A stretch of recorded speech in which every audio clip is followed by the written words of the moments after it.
Tripura athletic association এবং এগিয়ে চলো সংঘের সহযোগিতায় সম্পন্ন হলো রাজ্যভিত্তিক ক্রস কান্ট্রি চ্যাম্পিয়নশিপ 2024-25। বুধবার আগরতলা মেলার মাঠস্থিত এগিয়ে চলো সংঘের সামনে থেকে শুরু হয় এই ক্রস কান্ট্রি দৌড় প্রতিযোগিতা। মোট 4টি বিভাগে এই ক্রস কান্ট্রি দৌড় প্রতিযোগিতা অনুষ্ঠিত হয়েছে এবং সেক্ষেত্রে দেখা গেছে ব্যাপক উৎসাহ উদ্দীপনার মধ্য দিয়ে কিন্তু বলা চলে এই ক্রস কান্ট্রি দৌড় প্রতিযোগিতায় অংশগ্রহণ করেছে ছেলে মেয়েরা। আমরা এই বিষয়ে বিস্তারিত জানবো আমাদের স্পোর্টসের প্রতিনিধি অনির্বাণ দেবের কাছ থেকে। অনির্বাণ, এই যে যৌথ উদ্যোগে এই যে ত্রিপুরা অ্যাথলেটিক অ্যাসোসিয়েশন এবং এগিয়ে চলো সংঘের সহযোগিতায় বা বলা চলে যৌথ উদ্যোগে যে ক্রস কান্ট্রি হয়েছে, সেখানে কিন্তু দেখা গেছে বেশ উৎসাহ উদ্দীপনার মধ্য দিয়ে কিন্তু সেই ক্রস কান্ট্রিটা হয়েছে এবং এই বিষয়ে বিস্তারিত কি বলবে? হ্যাঁ, সবচেয়ে বড় বিষয়টা হচ্ছে যেটা যে অ্যাথলেটিক্স এরকম একটা ইভেন্ট, তার মাঝখানে এই যে ম্যারাথন যে পার্টটা রয়েছে, ম্যারাথনের কিন্তু মানে মূল হচ্ছে দৌড়বিদ, মানে যারা তোমার ট্র্যাকে অন ফিল্ড ট্র্যাকে যারা মানে তোমার মানে কি রানিং করে যাকে বলে, ঠিক আছে। আগে জন্য ম্যারাথন শব্দটা ব্যবহার করা হচ্ছে যেখানে কিন্তু ডিস্টেন্সটা অনেক থাকে, 10 কিলোমিটার থাকে, 15 কিলোমিটার থাকে, 8 কিলোমিটার থাকে। সেই জায়গায় দাঁড়িয়ে আজকে রাজ্য অ্যাথলেটিক সংস্থা সঙ্গে এগিয়ে চলো সংঘের যে উদ্যোগটা নেওয়া হয়েছে, সেই উদ্যোগে কিন্তু বেশ ব্যাপক সাড়া পড়েছে। রাজ্যের প্রত্যেকটা জেলা থেকে কিন্তু এই ক্রস কান্ট্রিতে ছেলেমেয়েরা অংশগ্রহণ করেছে। তো মোট 4টা বিভাগ ছিল, আন্ডার 16, তারপর 15, 18, 20।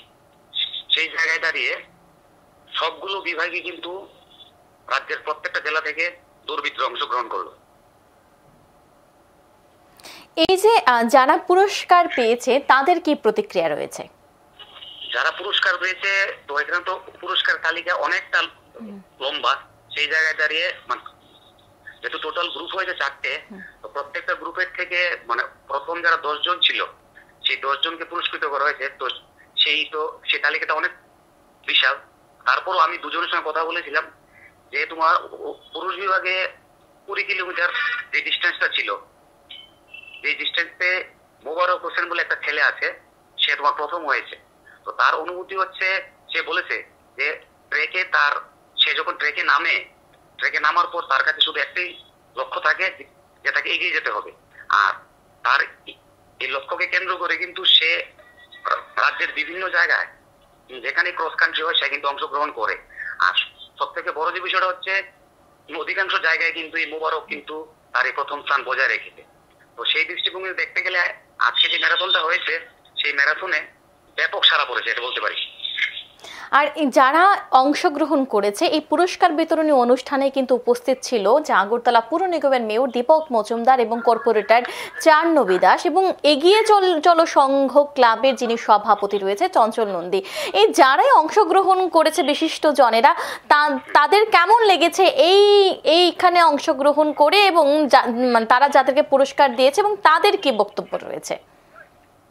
মঞ্চে যারাই ছিলেন, আগরতলা পুর নিগমের মেয়র সহ ক্লাবে কিছু লোক সংঘের যিনি সভাপতি ছিলেন, প্রত্যেক অতিথিরা কিন্তু খুবই খুশি হয়েছেন। কেননা প্রতিটা বিভাগে কিন্তু অংশগ্রহণের যে মাত্রা ছিল তা কিন্তু ব্যাপক ছিল, ঠিক আছে।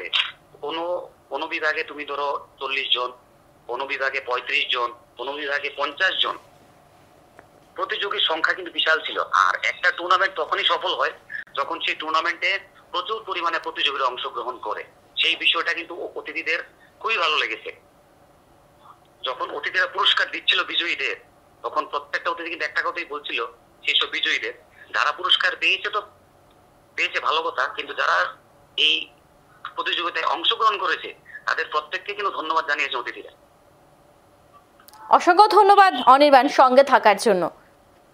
এই যে ত্রিপুরা অ্যাথলেটিক অ্যাসোসিয়েশন এবং এগিয়ে চলো সংঘের সহযোগিতায় সম্পূর্ণ হয়েছে রাজ্যভিত্তিক ক্রস কান্ট্রি চ্যাম্পিয়নশিপ 2024-25 এবং এই বিষয়ে আমরা বিস্তারিত জেনেছি এবং যারা এখানে অতিথি হিসেবে উপস্থিত ছিলেন বিশিষ্ট জনেরা, তাদের কাছেও খুব ভালো লেগেছে এই ইভেন্ট এবং তারা যাদেরকে পুরস্কার দিয়েছে তাদেরকে যেমন অভিবাদন জানিয়েছেন এবং তার পাশাপাশি যারা পুরস্কার পায়নি, যারা অংশগ্রহণ অংশগ্রহণ করেছে তাদেরকেও আগাম শুভেচ্ছা জানিয়েছে এবং তারা যেন আরো আগামী দিনে আরো এগিয়ে যেতে পারে তাদের জন্য আগামী অনেক শুভেচ্ছা ওনারা জানিয়েছেন এবং তাদের একটাই কথা যে এখানে অংশগ্রহণ করে তাদের খুবই ভালো লেগেছে এবং আরো কি বিস্তারিত রয়েছে এই বিষয়ে দেখে নেব।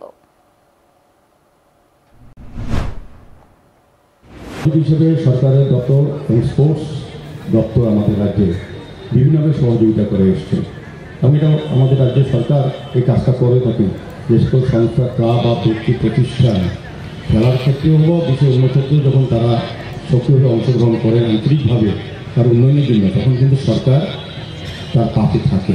এটা একটা দৃষ্টান্ত।